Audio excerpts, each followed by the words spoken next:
नमस्कार दोस्तों, स्वागत है आपका आज के मुख्य समाचार में, जिसमें सबसे पहली और बड़ी खबर में आपको बताएंगे कि लालू यादव की हालत नाजुक, दिल्ली ले जाने की तैयारी, पीएम ने की तेजस्वी से बात। दूसरी बड़ी खबर में जिक्र होगा कि संस्थाओं को ध्वस्त कर रही बीजेपी, जज को ट्रांसफर की धमकी मिलने पर बोले राहुल गांधी।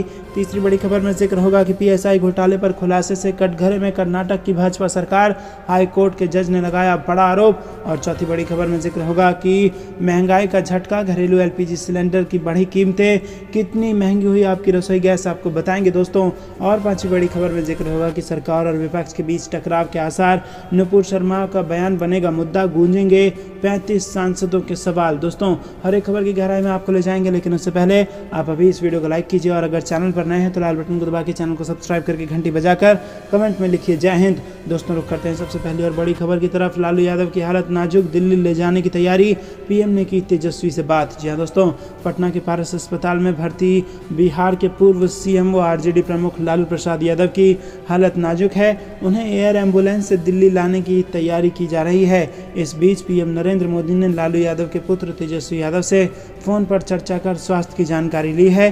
तेजस्वी ने बिहार की जनता से भावुक अपील भी की है।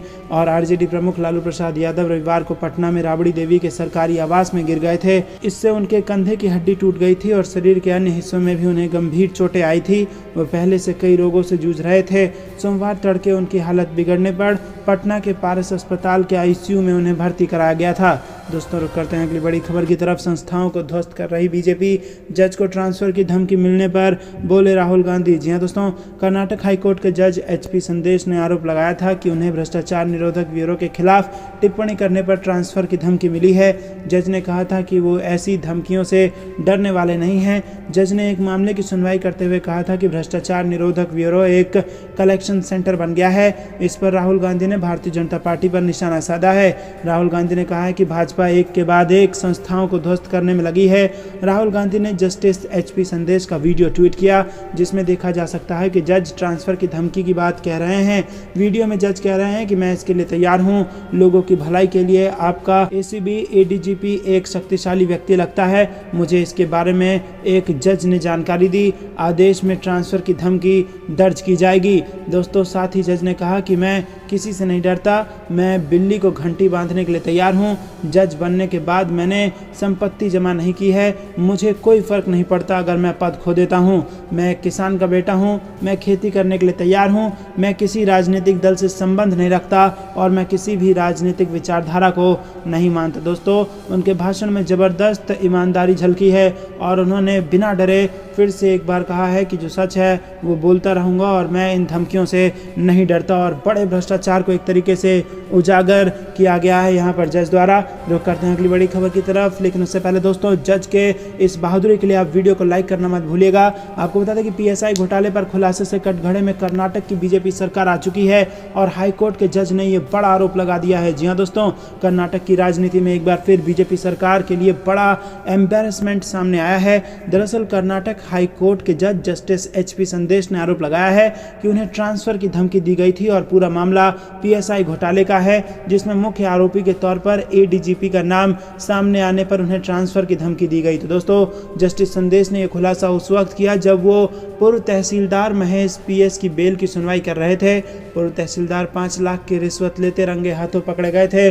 महेश ने अपने स्टेटमेंट में बताया कि ये रिश्वत उन्होंने बेंगलुरु के डीसी मंजुनाथ के कहने पर ली थी, जिसके बाद एसीबी ने आईएएस मंजुनाथ को भी गिरफ्तार कर लिया। दोस्तों, रुक करते हैं अगली बड़ी खबर की तरफ। महंगाई का झटका, घरेलू एलपीजी सिलेंडर की कीमतें बढ़ी और होगी महंगी आपकी रसोई गैस। जी हाँ दोस्तों, आम जनता को महंगाई का बड़ा झटका लगा है और रसोई गैस महंगी हो गई है। घरेलू एलपीजी सिलेंडर के दाम में 50 रुपये प्रति सिलेंडर का इजाफा हुआ है। बढ़ते हुए दाम लागू हो गए हैं और इस बढ़ोतरी के बाद दिल्ली में रसोई गैस सिलेंडर की कीमत 1053 रुपये प्रति सिलेंडर के रेट पर मिलेगा। 5 किलो वाले घरेलू एलपीजी सिलेंडर के दाम भी बढ़ा दिए गए हैं और इसमें 18 रुपये प्रति सिलेंडर की बढ़ोतरी की गई है। और वहीं 19 किलो वाले कमर्शियल सिलेंडर के दाम 8.5 रुपये की कटौती उसमें की गई है। तो दोस्तों, महंगाई की ज़बरदस्त मार है और 1000 रुपये भी पार कर चुकी है सिलेंडर, लेकिन फिर भी उसकी कीमतें बढ़ना जारी है और वो रुकने का नाम नहीं ले रही है। दोस्तों, आपको क्या कुछ लगता है? कमेंट में अपनी प्रतिक्रिया हम तक ज़रूर पहुँचाएँ।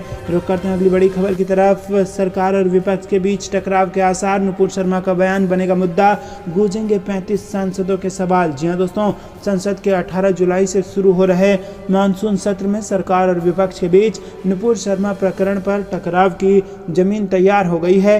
बीते सोमवार तक अकेले लोकसभा में सरकार और विपक्ष के 35 सांसदों ने नुपुर शर्मा की पैगंबर मोहम्मद के खिलाफ की गई टिप्पणी और उससे उपजे विवाद के संदर्भ में गृह मंत्रालय से संबंधित सवाल लगाए हैं। इनके अलावा नुपुर की याचिका पर सुनवाई के दौरान सुप्रीम कोर्ट को 2 सदस्यीय पीठ की टिप्पणी पर भी कुछ सदस्यों ने कानून मंत्रालय से संबंधित सवाल लगाए हैं। सूत्रों के मुताबिक AIMIM मुखिया असदुद्दीन ओवैसी ने नुपुर की टिप्पणी के बाद सुप्रीम कोर्ट की टिप्पणियों के बावजूद उनकी गिरफ्तारी न होने के संदर्भ में सवाल पूछे हैं। सत्ता पक्ष के सांसदों ने इस टिप्पणी के समर्थन में सोशल मीडिया में किए गए पोस्ट के बाद राजस्थान और महाराष्ट्र में हुई एक व्यक्ति की हत्या के संदर्भ में सवाल पूछा है।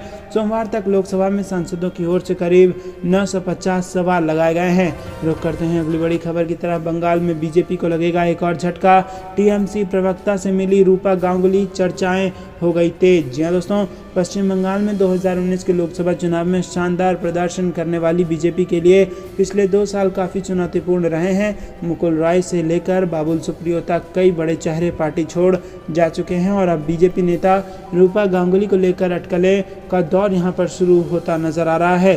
जी दोस्तों, हाल ही में रूपा गांगुली ने एक सामाजिक कार्यक्रम में TMC प्रवक्ता कुणाल घोष से मुलाकात की है और उस मुलाकात की एक तस्वीर भी सोशल मीडिया पर खूब वायरल रही। रुक करते हैं अगली बड़ी खबर की तरफ। बीजेपी डिबेट में क्यों नहीं भेज रहे अपने प्रवक्ता, वो टीवी पर अपने नाइट वॉचमैन भेजकर पीछे से खेल रही है खेल, बोले अनुराग भदौड़िया। जी हाँ दोस्तों, समाजवादी पार्टी के नेता अनुराग भदौड़िया ने बीजेपी पर हमला बोला है और उन्होंने कहा कि बीजेपी सत्ता में है और वो विपक्ष के सवालों से क्यों भागती है। विपक्ष बीजेपी से पूछता है कि जब धर्म संसद में महात्मा गांधी जी को गाली दी गई तो बीजेपी के नेता क्यों नहीं बोले। जब देश में मॉब लिंचिंग हो रही थी तब बीजेपी के नेता क्यों नहीं बोले। जब देश के 50% अल्पसंख्यकों को मॉब लिंचिंग के नाम पर मार दिया जा रहा था तब बीजेपी के नेता क्यों नहीं बोले। हिंदुस्तान में ये जो नफरत की राजनीति बढ़ी है इस पर बीजेपी क्यों नहीं बोली। सपा नेता ने हमला जारी रखते हुए आगे कहा कि जब हम विपक्ष के लोग इन मुद्दों को लेकर टीवी डिबेट में चर्चा करने के लिए आए हैं तो बीजेपी अपने प्रवक्ताओं को चर्चा पर नहीं भेज रही। आखिर क्यों वो इस मुद्दे पर चर्चा के लिए नहीं आए। भाई आखिर हिंदुस्तान में जब से बीजेपी की सरकार आई है तब से ये माहौल क्यों खराब है, इसका जिम्मेदार कौन है और जो इसका जिम्मेदार है उसे कड़ी से कड़ी सज़ा मिलनी चाहिए, चाहे वो किसी भी धर्म या किसी भी जाति का व्यक्ति हो। अनुराग भदौड़िया ने सत्ताधारी पार्टी पर हमला जारी रखते हुए कहा कि बीजेपी पीछे से खेल खेल रही है, वो सामने आकर नहीं बोलना चाहती। उसे पता है अगर वो टीवी डिबेट पर बोलेंगे तो उन पर भी सवाल दागे जाएंगे। वो इन सवालों से बचने के लिए समाज के अंदर एक ऐसा माहौल पैदा करना चाहती है कि हम तो टीवी पर कुछ बोलते ही नहीं, इसीलिए हम जिम्मेदार नहीं, हम तो अपने नुमाइंदे जो नाइट वॉचमैन हैं उनको भेज देते हैं और पीछे हम बैठे रहते हैं और हम तो कुछ नहीं कर रहे हैं। तो दोस्तों यहाँ पर ज़बरदस्त हमला किया है अनुराग भदौड़िया ने भाजपा के प्रवक्ताओं पर और भाजपा पर।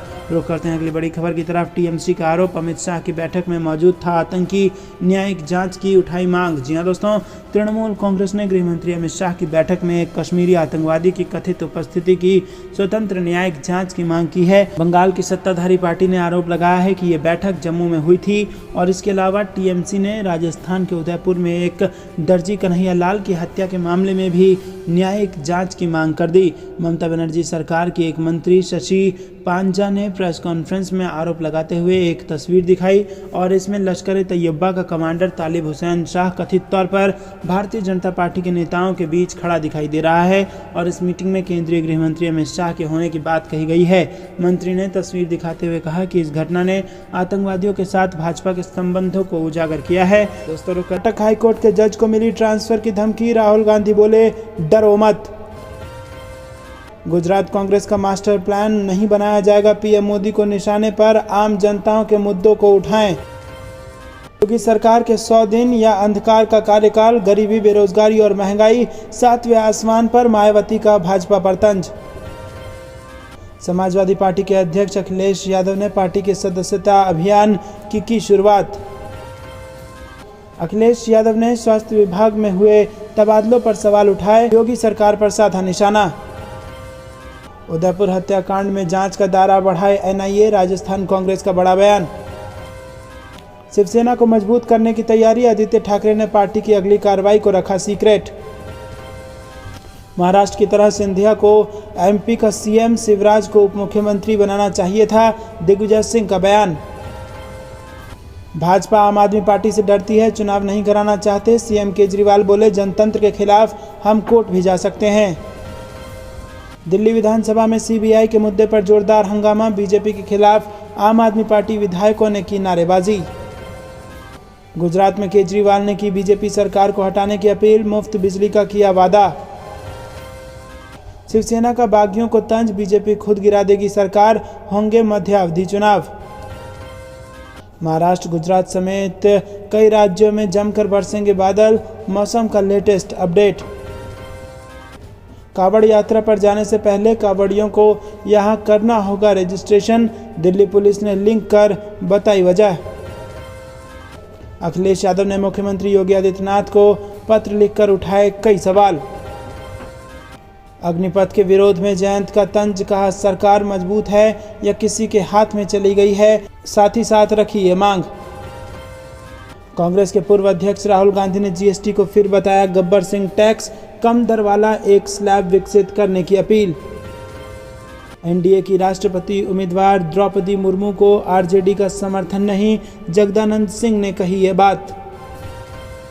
चुनाव से पहले अरविंद केजरीवाल हर हफ्ते करेंगे गुजरात का दौरा और कई मुद्दों पर जनता से करेंगे बात।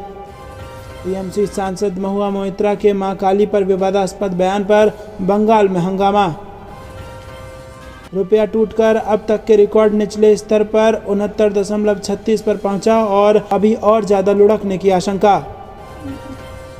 चुनाव आयोग ने आधार डाटा लीक होने पर निर्वाचन अधिकारियों को कड़ी कार्रवाई की दी चेतावनी। कैबिनेट मंत्री उदयलाल अंजना ने उठाए एनआईए की जांच पर सवाल और कही ये बड़ी बात। बीजेपी के सत्ता में आने के बाद से लगभग 18,000 नौकरियां चली गई, हरीश रावत का दावा, अपनी हार का भी खोला राज। एकनाथ शिंदे की अगुवाई में बनी सरकार लंबे समय तक नहीं टिकेगी, कांग्रेस ने किया बड़ा दावा। रुपए में गिरावट पर कांग्रेस का तंज, प्रधानमंत्री की साख सर्वकालिक न्यूनतम स्तर पर पहुंची। आम आदमी पार्टी का बीजेपी पर बड़ा हमला, एमसीडी में लूट मचाने का आरोप। मिशन 2024 की तैयारियों में जुटी सपा ने यूपी में की इस बड़े अभियान की शुरुआत और अखिलेश यादव ने दिया बड़ा बयान। सीएम जगन मोहन रेड्डी ने पीएम मोदी से आंध्र प्रदेश को विशेष राज्य का दर्जा देने की उठाई मांग। तो दोस्तों ये थी दिन में कुछ बेहद जरूरी और बड़ी सुर्खियां। अब रुक करते हैं गहराई से कुछ मुख्य खबरों की तरफ, लेकिन दोस्तों उससे पहले फिर से आपको याद दिला दें, वीडियो को लाइक जरूर कीजिएगा और चैनल को सब्सक्राइब करके घंटी बजाकर कमेंट में लिखिए जय हिंद। दोस्तों मिशन 2024 की तैयारी में जुटी सपा ने यूपी में इस बड़े अभियान की शुरुआत कर दी है। आपको बता दें दोस्तों कि उत्तर प्रदेश में चुनाव दर चुनाव हार झेल रही समाजवादी पार्टी ने आखिरकार मंगलवार को अपने सदस्यता अभियान की शुरुआत की और इस अभियान की शुरुआत सपा के प्रमुख और उत्तर प्रदेश के पूर्व मुख्यमंत्री अखिलेश यादव ने की और इससे पहले अखिलेश यादव ने पार्टी के सभी मोर्चों को भंग कर दिया था। जल्द ही वो नई कार्यकारिणी और मोर्चे का गठन भी करेंगे। अखिलेश यादव ने कहा कि यह अभियान राज्य भर की तहसीलों, क्षेत्रों और जिलों में चलाया जाएगा और इस मौके पर हालांकि उन्होंने योगी सरकार के 100 दिन पर जमकर चुटकी लेते हुए कहा कि जिस तरह से तबादले को लेकर विवाद सामने आ रहा है उससे लगता है कि सरकार को पर्दे के पीछे से कोई और चला रहा है, इसीलिए अधिकारी डिप्टी सीएम तक की नहीं सुन रहे। दोस्तों रुक करते हैं अगली बड़ी खबर की तरफ। कांग्रेस के पूर्व अध्यक्ष राहुल गांधी ने जीएसटी को फिर बताया गब्बर सिंह टैक्स, कम दर वाला एक स्लैब विकसित करने की उठाई मांग। जी हां दोस्तों, कांग्रेस के पूर्व अध्यक्ष राहुल गांधी ने माल एवं सेवा कर यानी कि जीएसटी को लेकर मंगलवार को केंद्र सरकार पर निशाना साधा, जिसके तहत राहुल गांधी ने एक बार फिर जीएसटी को गब्बर सिंह टैक्स बताया। साथ ही कांग्रेस के पूर्व अध्यक्ष राहुल गांधी ने जीएसटी का कम दर वाला एक स्लैब बनाने की मांग भी की है। राहुल गांधी ने कहा कि जीएसटी का एक स्लैब और कम दर होने से गरीबों एवं मध्य वर्ग पर बोझ कम करने में मदद मिलेगी और इसको लेकर राहुल गांधी ने मंगलवार को एक ट्वीट किया है। असल में 28 जून को जीएसटी परिषद की एक बैठक आयोजित हुई थी, जिसमें पैकेट बंद मछली, दही, पनीर, शहद, सूखे फलियां, सूखे मखाना, गेहूं और अन्य अनाज, गेहूं या मैसलिन का आटा, गुड़, मुरमुरा, सभी सामान और जैविक खाद और कॉपर पिथ कंपोस्ट पर अब 5% जीएसटी लगाने की सिफारिश की गई थी और जिस पर सवाल उठाते हुए राहुल गांधी ने मंगलवार को ये ट्वीट किया। कांग्रेस अध्यक्ष राहुल गांधी ने मंगलवार को अपने ट्वीट में मोदी सरकार को घेरते हुए कहा कि स्वास्थ्य बीमा पर जीएसटी 18%, अस्पताल में कमरे पर जीएसटी 18% और हीरे पर जीएसटी 1.5% है। गब्बर सिंह टैक्स इस बात का दुखद स्मरण कराता है कि प्रधानमंत्री किसका ख्याल रखते हैं। साथ ही ट्वीट में राहुल गांधी ने कहा है कि एक स्लैब और कम दर वाली जीएसटी से गरीबों और मध्य वर्ग पर बोझ कम करने में मदद मिलेगी। दोस्तों, रुक करते हैं अगली बड़ी खबर की तरफ, जो कि महाराष्ट्र से आ रही है। शिवसेना का बागियों पर तंज, बीजेपी खुद गिरा देगी सरकार और होंगे मध्य अवधि चुनाव। जी हां दोस्तों, एकनाथ शिंदे के नेतृत्व वाली महाराष्ट्र सरकार ने सोमवार को अपना बहुमत साबित कर दिया, लेकिन इसी बीच शिवसेना ने भविष्यवाणी की है कि जल्द ही महाराष्ट्र में मध्य अवधि चुनाव होंगे। मंगलवार को शिवसेना के मुखपत्र सामना में एक संपादकीय लिखते हुए कार्यकारी संपादक संजय राउत ने दावा किया कि भारतीय जनता पार्टी कार्यकाल पूरा होने से पहले राज्य की शिंदे सरकार को अस्थिर कर देगी। संजय राउत ने दावा किया कि विद्रोहियों का कोई राजनीतिक भविष्य नहीं है। उन्होंने कहा कि जेपी नड्डा के नेतृत्व वाली पार्टी का सीएम पद छोड़ने का एक गुप्त मकसद होगा, क्योंकि उसके पास 106 विधायक हैं। संजय राउत ने कहा कि जिन लोगों को लगता है कि इस सरकार को अगले 6 महीने तक कोई खतरा नहीं है क्योंकि इसने विश्वास मत जीता है, तो वो भ्रम में है और भाजपा नेता खुद इस सरकार को गिरा देंगे और महाराष्ट्र को मध्य अवधि चुनाव के लिए मजबूर करेंगे। संपादकीय ने लिखा कि शिंदे के टूटे हुए गुट को ईमानदार इरादे से सत्ता में लाने वाले इन लोगों के पास बड़ा दिमाग नहीं है। रुक करते हैं अगली बड़ी खबर की तरफ, जिसमें आपको बता दें कि योगी सरकार के 100 दिन या अंधकार का कार्यकाल, गरीबी, बेरोजगारी और महंगाई 7वें आसमान पर, मायावती का योगी सरकार पर तंज। जी हां दोस्तों, उत्तर प्रदेश में योगी आदित्यनाथ सरकार के 100 दिन पूरे होने के उपलक्ष्य में भाजपा सरकार ने जनता के सामने अपना रिपोर्ट कार्ड पेश किया था और इस मुद्दे को लेकर बसपा पार्टी की प्रमुख मायावती ने भाजपा पर जमकर निशाना साधते हुए सरकार की कमियों के बारे में विस्तृत रूप से विश्लेषण किया है।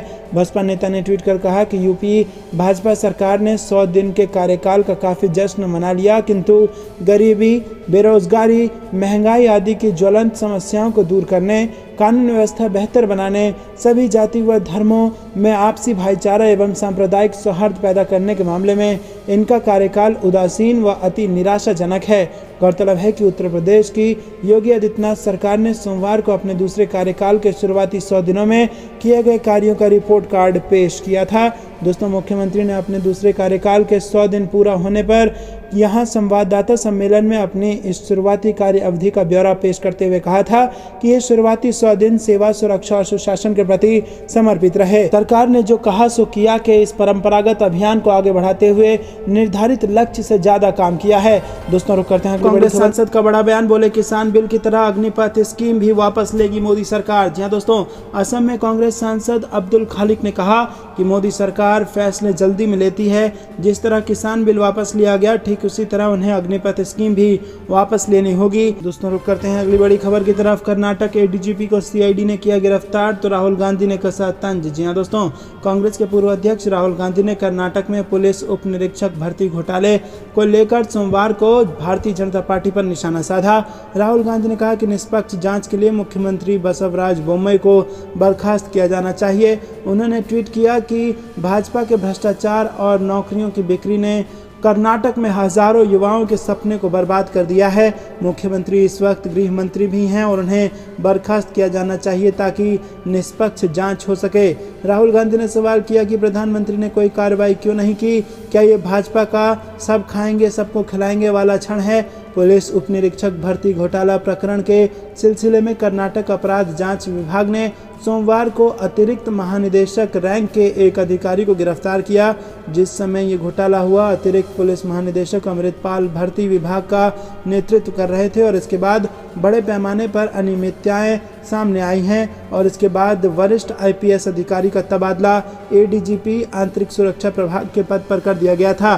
दोस्तों, रुक करते हैं अगली बड़ी खबर की तरफ। बीजेपी के सांसदों व विधायक के खिलाफ छत्तीसगढ़ में एफआईआर दर्ज, राहुल गांधी का वीडियो उदयपुर से जोड़कर किया था वायरल। जी हां दोस्तों, राहुल गांधी के फर्जी वीडियो को वायरल करने के आरोप में भाजपा के 3 सांसदों, 1 विधायक और 1 भाजपा नेता के खिलाफ छत्तीसगढ़ में केस दर्ज किया गया है। बिलासपुर जिले में 5 लोगों पर दर्ज FIR में कांग्रेस नेताओं ने कहा कि देश की जनता के बीच भ्रम फैलाकर भाजपा नेताओं द्वारा राहुल गांधी की छवि धूमिल करने का प्रयास किया जा रहा है। कांग्रेस सांसद राहुल गांधी के एक बयान को उदयपुर हत्याकांड से जोड़कर प्रचारित और प्रसारित किया जा रहा है और ये एक गंभीर अपराध है। इस घटना से देश के कांग्रेस नेता आहत हुए हैं। शिकायत पर पुलिस ने धारा 505 केस दर्ज किया है। पुलिस से मिली जानकारी के मुताबिक जिला सहकारी बैंक के अध्यक्ष व जिला शहर कांग्रेस के पूर्व अध्यक्ष प्रमोद नायक सहित अन्य कांग्रेसी नेताओं ने सिविल लाइन थाने में भाजपा के सांसद राज्यवर्धन राठौर, सांसद सुब्रत पाठक, सांसद भोला सिंह और विधायक कमलेश सैनी एवं भाजपा नेता सुरेंद्र पुनिया के खिलाफ FIR दर्ज कराई। तो दोस्तों, यदि दिन भर कुछ बेहतरी और बड़ी खबरें तक बने रहने के लिए बहुत बहुत धन्यवाद। देख रहे थे आपका अपना चैनल जय हिंद जय भारत।